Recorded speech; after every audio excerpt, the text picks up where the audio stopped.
नमस्कार दोस्तों, स्वागत है आपका आरबीएससी ऑनलाइन क्लासेस में।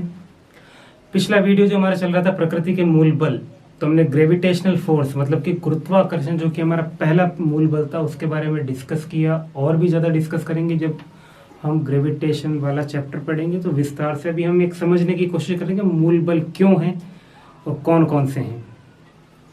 सेकंड मूल बल जो था वो है विद्युत बल।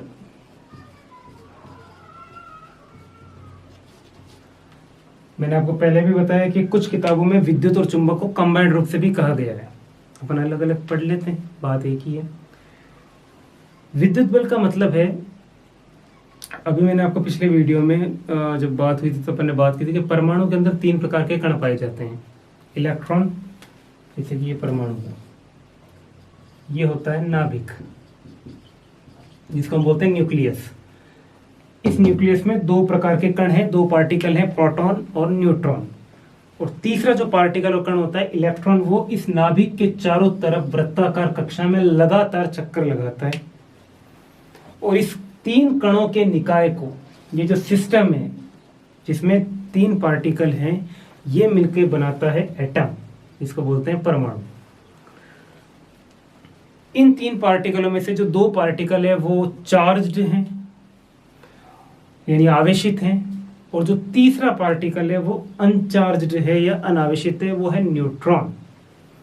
इलेक्ट्रॉन जो है उसको माना जाता है नेगेटिवली चार्ज्ड, मतलब कि ऋणावेशित। प्रोटॉन ये पॉजिटिव चार्ज है, मतलब धनावेशित। और न्यूट्रॉन ये अनचार्ज्ड है, मतलब कि इस पर कोई भी आवेश नहीं होता है। तो आपने पढ़ा भी होगा, हम आगे भी पढ़ेंगे, ये जो नेगेटिव चार्ज और पॉजिटिव चार्ज है, मतलब कि ऋण आवेशित और धन आवेशित। ऋण और धन, स्वाभाविक सी बात है, ये एक दूसरे को क्या करते हैं, अट्रैक्ट, यानी कि आकर्षित। यानी कि माइनस और प्लस के बीच में कौन सा बल लगेगा, आकर्षण का। मैं अगर प्लस और प्लस की बात करूं, नॉर्मल सा क्वेश्चन है, पता होगा, धन और धन सेम चार्ज एक दूसरे को क्या करते हैं, प्रतिकर्षित, रिपेल। और माइनस और माइनस एक दूसरे को क्या करेंगे, ये भी सेम चार्ज है, प्रतिकर्षित करेंगे, रिपेल करेंगे। ये जो बल लग रहे हैं ना, ये जो फोर्स है जो चार्ज्ड कणों के बीच में लगते हैं। ग्रेविटेशनल फोर्स लग रहा था, गुरुत्वाकर्षण बल लग रहा था द्रव्यमानों के बीच में। अगर उन्हीं द्रव्यमानों को चार्ज कर दिया जाए, यानी कि अगर उन्हीं द्रव्यमानों को आवेशित कर दिया जाए, अब कैसे आवेशित करते हैं पढ़ेंगे अपन। अभी इतना समझे कि द्रव्यमानों को हम आवेशित कर सकते हैं। ये पेन है, इसका कोई ना कोई द्रव्यमान तो डेफिनेटली होगा। मैं इसको आवेशित कर सकता हूं, मैं इसको ऋण आवेशित कर सकता हूं, मैं इसको धन आवेशित कर सकता हूं। ये डस्टर है, ये 2 द्रव्यमान है। अब इन 2 द्रव्यमानों के बीच में कौन सा बल लग रहा है, गुरुत्वाकर्षण बल। अब मान लो मैंने इस पेन को कर दिया है ऋण आवेशित और इस डस्टर को मैंने कर दिया है बाय मशीनरी धन आवेशित, तो इनके बीच में एक फोर्स लगना शुरू हो जाएगा, ऋण धन, अट्रैक्शन। मैंने पेन को ऋण आवेशित किया है, डस्टर को भी ऋण आवेशित किया है, तब भी इनके बीच में एक फोर्स लगेगा, लेकिन एक दूसरे को दूर भगाएंगे, प्रतिकर्षित करेंगे, रिपेल करेंगे। तो ये जो फोर्स लग रहा है ना, ऋण और धन के बीच में, धन और धन के बीच में, ऋण और ऋण के बीच में, इस बल को बोला जाता है विद्युत बल। तो विद्युत बल केवल किन के बीच में लगता है, आवेशित वस्तुओं के बीच में, जिसको हम क्या बोलते हैं, चार्ज्ड वस्तुओं के बीच में। एक लाइन में बोल रहा हूं, समझने की कोशिश करना। अगर वस्तु आवेशित है तो कन्फर्म है कि उसका द्रव्यमान है, लेकिन द्रव्यमान है तो हम कभी नहीं कह सकते कि वस्तु आवेशित है। थोड़ी सी कॉम्प्लेक्स लाइन है, इसको सरल करके समझते हैं। द्रव्यमान को ही आवेशित किया जा सकता है। अगर कोई आवेश है तो ये कन्फर्म है कि उस आवेश का क्या होगा, द्रव्यमान। लेकिन द्रव्यमान है, आवेश होना कोई जरूरी नहीं है। जैसे ये पेन, इसमें द्रव्यमान है, बिल्कुल है। अभी ये चार्ज्ड है, नहीं, लेकिन चार्ज्ड हम कर सकते हैं। तो अगर किन्हीं वस्तुओं को आवेशित कर दिया जाए, चाहे वो नेगेटिवली करो चाहे पॉजिटिवली करो, तो चार्ज्ड वस्तुओं के बीच में जो बल लगेगा वो दोनों प्रकार के हो सकते हैं। ध्यान दीजिएगा, गुरुत्वाकर्षण में बल केवल एक ही प्रकार का था, ये दो द्रव्यमान आकर्षण। बट विद्युत बल में दो प्रकार के हैं। अगर ये माइनस ये प्लस तो आकर्षण, ये माइनस ये भी माइनस दूर भगाएंगे प्रतिकर्षण, ये प्लस प्रतिकर्षण। अब एक क्वेश्चन है कि अगर इन दोनों को मैंने चार्ज कर दिया, सपोज करो ये प्लस है ये भी प्लस है, तो कौन सा बल लगेगा? प्रतिकर्षण।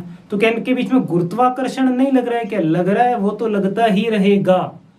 बट अब एक फोर्स और आ गया, कौन सा? चूंकि ये दोनों आवेशित हो गई है, चार्ज्ड हो गई है, तो एक फोर्स और आ गया जिसको अपन क्या बोलते हैं? विद्युत बल। तो ये भी प्रकृति का मूल बल है। आप पूछे सर ये प्रकृति का मूल बल कैसे हुआ? मंगल ग्रह भी पदार्थ से मिलकर बना है, परमाणु है, कोई भी चीज है, चाहे निर्जीव हो चाहे सजीव हो, हर चीज मिलकर बनी है परमाणु से। और जहां परमाणु शब्द आ गया ना, तो वहां ये तीन कण तो फाइनल है। कौन कौन से? Electron, proton, neutron. इलेक्ट्रॉन कैसा है? Negatively charge. प्रोटॉन कैसा है? Positively charge. तो मंगल ग्रह पर भी प्रोटॉन है, तो मंगल ग्रह पर भी विद्युत बल लगेगा। मीन्स ये भी एक प्रकार का क्या हो गया? Universal force. इसको भी क्या बोलते हैं? मूल बल। तो ये था विद्युत बल, जो किसके बीच में लगता है? आवेशित वस्तुओं के बीच में। वस्तुएं ऑटोमेटिक आवेशित नहीं होती है, वस्तुओं को आवेशित किया जाता है। कैसे करते हैं ये हम पढ़ेंगे सीनियर क्लास में। अभी इतना ध्यान रखें कि जब द्रव्यमान को आवेशित कर दिया जाए तो आवेशित होने के बाद में जो उनके बीच में बल लगेगा उस बल को कहा जाता है विद्युत बल। विद्युत बल दो प्रकार के होते हैं, ये आकर्षण का भी हो सकता है और ये प्रतिकर्षण का भी हो सकता है। थर्ड फोर्स की हम बात करते हैं, चुंबकीय बल।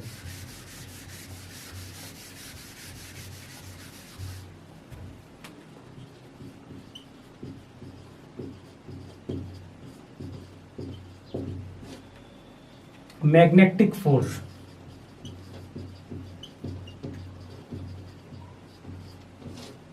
देखो मैग्नेट नाम आप सबने सुना है, बड़ा कॉमन नाम है। चुंबक खेला भी है, खेलते भी हो। चुंबक की थोड़ी सी हिस्ट्री के बारे में पढ़ते हैं। क्या थी चुंबक, कब काम आई, कैसे बनी? यूरोप का एक शहर था मैग्नीशिया। वहां के लोगों को ऐसा महसूस हुआ काफी सालों पहले कि जब जो हमारे जूते होते हैं, जूतों में कीलें लगी होती है, वहां के लोगों को ऐसा महसूस हुआ कि जब वो जमीन पर चलते हैं ना, तो उनके जूते जो हैं, मतलब उनको ऐसा लगता है कि चिपक रहे। जैसे हम नीचे फेविकॉल पड़ा हम उस पर चलेंगे तो हमें ऐसा लगेगा ना कि हमारे शूज हैं वो चिपक रहे हैं। तो उनको ऐसा महसूस हुआ कि हमारे जूते हैं, जूतों में लगी, जो उनको नहीं पता कि कीलों के कारण चिपक रहा है, उनको ऐसा लगा कि जब हम चलते हैं तो हमारे जो पैर हैं वो थोड़े से जमीन को अट्रैक्ट कर रहे हैं, चिपक रहे हैं। तो वहां जब खुदाई की गई, खोज की गई, तो बड़े बड़े काले पत्थर मिले उनको। जैसे पत्थर मिलते हैं, नॉर्मल पत्थर होते हैं, वैसे पत्थर होता है काले कलर का। उस पत्थर का गुण क्या था? उस पत्थर का गुण ये था कि वो लोहे की चीजों को बढ़िया तरीके से वो आकर्षित, मतलब अगर कोई लोहे की चीज दूर पड़ी है तो अपने आप उसको अट्रैक्ट कर लेगा। ये तो आपको पता ही है, उनको नहीं पता था उस टाइम पे। हमें तो पता है चुंबक है तो लोहे की चीज को अपनी ओर आकर्षित करता है, लेकिन उनके लिए वो चीज नहीं थी। तो उनको ऐसा लगा या उनको देखने को मिला कि वो जो काला पत्थर है, वो काला पत्थर लोहे की चीजों को अपनी तरफ तेजी से खींच रहा है। तो उनके लिए वो बात नहीं थी। उस समय उस मैग्नीशिया शहर के कारण इस पत्थर का क्या नाम रखा गया? मैग्नेट, जिसको बोलते हैं प्राकृतिक चुंबक, क्योंकि वो हमें कहां से प्राप्त हुई? प्रकृति से। तो उस समय उन लोगों ने उस चुंबक के बहुत अपने अपने तरीके से उपयोग किए, और एक बहुत शानदार जो उपयोग उस समय हुआ था और जो आज भी होता है, और आप भी घर पे करके देख सकते हो। जो चुंबक होती है, जैसे मान लो ये एक चुंबक है, छड़ चुंबक इसको बोलते हैं, बार मैग्नेट, एक दंड चुंबक बाजार में भी मिल जाएगी। इसको एक धागे से लटकाओ आप और स्वतंत्रता पूर्वक लटका दो। किसी भी चुंबक को हल्के धागे से स्वतंत्रता पूर्वक, समझ गए, मतलब धागा बांधा और लटका दिया। आप उसको पूर्व पश्चिम में रखो, वो अपने आप घूमकर उत्तर दक्षिण में हो जाएगी ऑटोमेटिक। आप नहीं घुमाओगे, आप उसको पूर्व पश्चिम में रखो, वो अपने आप ऐसे घूम जाएगी। अब उसकी जगह आप ये प्लास्टिक का पेन पूर्व पश्चिम में रखो, अपने आप घूमता है क्या? बट चुंबक घूम गई। मतलब लोगों को ये बात पता लगी कि चुंबक हमेशा किस दिशा में ठहरती है? उत्तर दक्षिण। पृथ्वी के भौगोलिक उत्तर और दक्षिण दिशा में चुंबक ठहरती है। तो ये जो चुंबक का उपयोग था उस समय लोग अपनी दिशा सूचक यंत्र में करते थे, डायरेक्शन मेजरमेंट। मतलब कि जब नावें चलती थी, लोगों को पता नहीं लगता था हम समुद्र में जा किधर रहे हैं। तो इस मैग्नेट का प्रयोग करते थे, क्योंकि मैग्नेट हमेशा ठहरेगी कहाँ, उत्तर दक्षिण में। तो उनको पता लग जाता था कि इधर उत्तर है इधर दक्षिण है, तो पूर्व पश्चिम का उनको दिशाओं का ज्ञान होता था। आज भी हमारे हवाई जहाज और समुद्र में चलने वाले जहाज में भी मैग्नेट का यूज होता है, जो हमें क्या बताता है, डायरेक्शन। तो ये जो मैग्नेट थी इसकी थोड़ी सी हिस्ट्री थी। अब बात करते हैं चुंबकीय बल की। बल आपको समझ में आ ही गया होगा कि मैग्नेट क्या करती है, किसी भी लोहे की या स्टील भी मान सकते हो कि स्टील में भी कुछ मात्रा में लोहा होता है, फौलाद एक बड़ी ठोस धातु होती है जिससे वेपन्स जो हथियार वगैरह बनाए जाते हैं। तो चुंबक द्वारा लोहे की, फौलाद की, स्टील की वस्तुओं को अपनी तरफ आकर्षित करने का जो गुण है, उस गुण को बोलते हैं चुंबकत्व, मतलब मैग्नेटिज्म, या इसको क्या बोला जाता है, चुंबकीय बल। तो ये तीसरा बल है प्रकृति का, चुंबकीय बल। अब बात आती है सर चुंबक तो हमें पृथ्वी पर मिली थी मैग्नीशियम में, तो फिर ये मूल बल कैसे हो गया। तो मूल बल इसको इसीलिए कहा गया, कुछ समय बाद जो पृथ्वी से हमें काला पत्थर प्राप्त हुआ था ना, ये तो थी प्राकृतिक चुंबक। मैंने आपको एक शब्द लिया था प्राकृतिक चुंबक।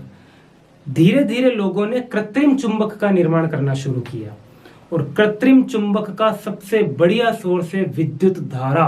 आपने 10th क्लास में पढ़ा होगा ऑरस्टेड का प्रयोग, कि यदि किसी चालक तार में करंट चलती है तो उस चालक तार के चारों तरफ कौन सा क्षेत्र उत्पन्न होता है, चुंबकीय क्षेत्र। और करंट कौन चलाता है, इलेक्ट्रॉन्स। तो इलेक्ट्रॉन्स तो खाली पृथ्वी पर थोड़ी ना है, इलेक्ट्रॉन्स तो मूल है, परमाणु में पाया जाता है, परमाणु पूरे सौर मंडल में पाया जाता है। तो कहने का मतलब है कि जहां इलेक्ट्रॉन्स होंगे वहां करंट होगी, जहां करंट होगा वहां मैग्नेट होगा, वहां मैग्नेटिक फील्ड होगा। तो ब्रह्मांड में बहुत सारी जगह पर मैग्नेटिक फील्ड देखा गया है। तो मैग्नेटिक फील्ड देखा गया है, इसका मतलब अब मैग्नेटिक फोर्स भी लगेगा, इसी कारण इसको मूल बलों में शामिल कर लिया गया है। तो ये था हमारी प्रकृति का मूल बल। नंबर 4 की बात करते हैं, क्या लिखा था मैंने नंबर 4, दुर्बल नाभिकीय बल, वीक न्यूक्लियस फोर्स।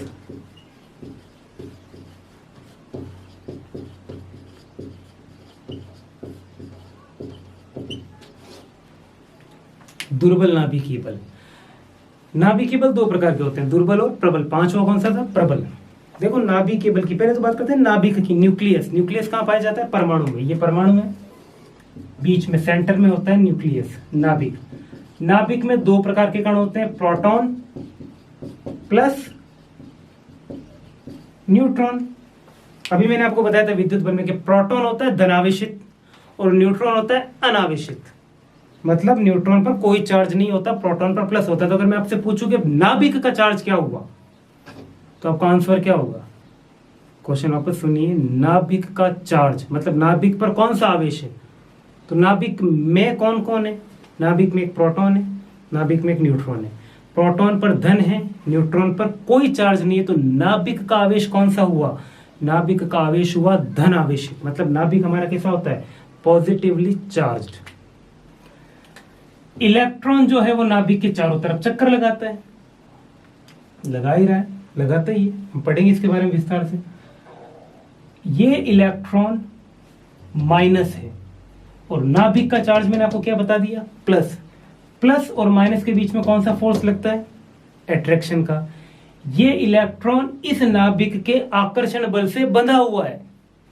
जैसे हमारी पृथ्वी, ये सूर्य है और पृथ्वी सूर्य के चारों तरफ चक्कर लगा रही है। क्यों, क्योंकि पृथ्वी सूर्य से बंधी हुई है किसके द्वारा, बाय ग्रेविटेशनल फोर्स। वैसे इलेक्ट्रॉन नाभिक के साथ बंधा हुआ है किस फोर्स के कारण, दुर्बल नाभिकीय बल के कारण। नाभिक पर प्लस है, इस पर माइनस है। नाभिक इलेक्ट्रॉन को पकड़ के रख रहा है और इलेक्ट्रॉन लगातार इसके चारों तरफ चक्कर लगा रहा है।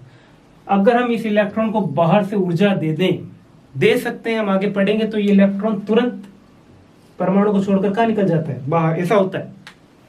अगर हम इलेक्ट्रॉन को बाहर से ऊर्जा देते हैं, ऊर्जा कैसे देंगे, इलेक्ट्रॉन ऊर्जा लेता है ताप के रूप में, टेम्परेचर।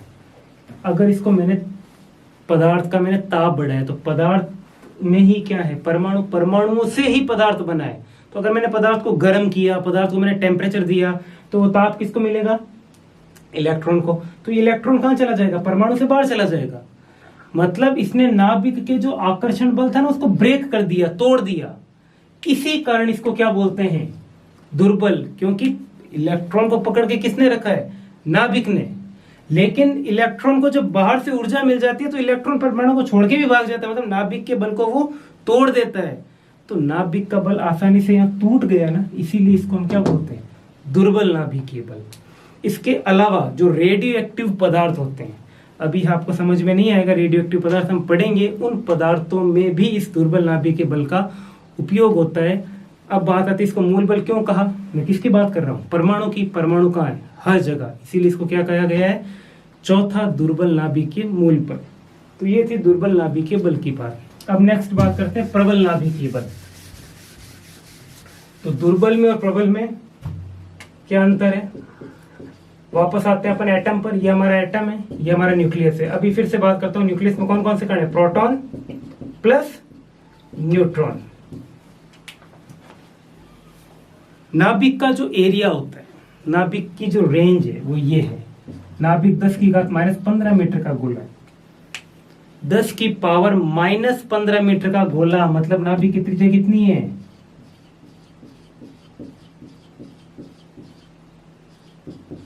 ये सोचो। अगर आपको नाभिक के बारे में पता लगाना तो एक छोटा सा एग्जांपल बताता हूं। अपनी पेंसिल होती है ना, पेंसिल, उसको बिल्कुल शार्प करो और आगे से नोक बिल्कुल क्या हो जाना चाहिए? तीखी। उस पेंसिल का एक डॉट लगाओ अपने कॉपी पर, बहुत छोटा सा डॉट लगेगा। इस डॉट का इतना भाग, मतलब कितना हो रहा है पता लग रहा है आपको? मैंने आपको बताया 7 जीरो पर तो करोड़ आ जाता है। तो खरब अरबवा, इस पॉइंट का खरबवा भाग छोटे में डिवाइड करो खरबवे भाग तक, तब जाके में क्या मिलेगा? न्यूक्लियस। तो इतना छोटा है हमारा न्यूक्लियस। इस न्यूक्लियस में कितने प्रकार के कण हैं? 2 प्रकार के। कौन कौन से? Proton, neutron. प्रोटॉन कैसा? आवेशित। न्यूट्रॉन कैसा? अनावेशित। तो जरूरी नहीं है कि न्यूक्लियस में एक प्रोटॉन होगा एक न्यूट्रॉन होगा। हर न्यूक्लियस में प्रोटॉन और न्यूट्रॉनों की संख्या अलग अलग होती है। हाइड्रोजन के न्यूक्लियस में एक ही प्रोटॉन होता है, न्यूट्रॉन होता ही नहीं है। हीलियम में एक प्रोटॉन होता है एक न्यूट्रॉन होता है। कहने का मतलब ये है कुछ न्यूक्लियस ऐसे हैं जिनमें 50 प्रोटॉन है, 68 न्यूट्रॉन है। कुछ न्यूक्लियस तो ऐसे हैं जिनमें 115 प्रोटॉन है, 200 न्यूट्रॉन है। तो इतनी सी जगह में, और प्रोटॉनों पर आवेश कौन सा है? धन। तो धन आवेश तो एक दूसरे को क्या करता है? प्रतिकर्षित करता है। तो इतनी सी जगह में इतने सारे प्रोटॉन और इतने सारे न्यूट्रॉनों को कौन पकड़ के रख रहा है? ये पकड़ के रख रहा है प्रबल नाभिकीय बल। और जैसे मैंने आपको कहा था ना कि जब बाहर से ऊर्जा मिलती है तो इलेक्ट्रॉन परमाणु को छोड़ के भाग जाता है। किसी भी केस में प्रोटॉन या न्यूट्रॉन कभी भी नाभिक से बाहर नहीं निकलते, ना निकला है आज तक। इलेक्ट्रॉन तो हमेशा निकलते रहते हैं, लेकिन न्यूक्लियस से प्रोटॉन को बाहर निकालना या न्यूक्लियस से न्यूट्रॉन को बाहर निकालना असंभव है। केवल एक ही केस में प्रोटॉन और न्यूट्रॉन बाहर निकलते हैं, उस केस को बोलते हैं परमाणु बम।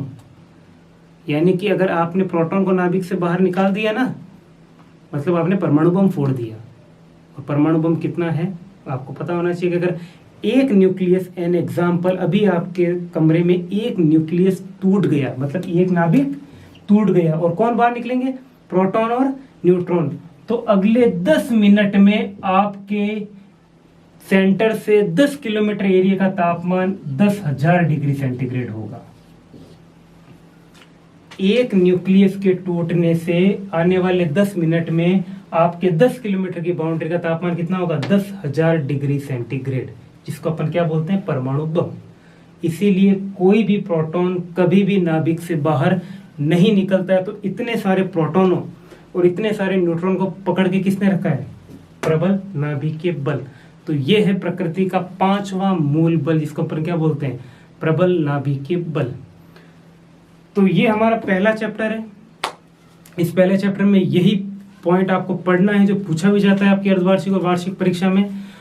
जो भी मैंने आपको समझाया है ये सारा आपको आपके ऐप पर फिजिकल नोट्स मिल जाएंगे, उनको वापस पढ़ना है। कुछ पॉइंट्स उसमें अगर नए हैं तो वापस पढ़ने हैं।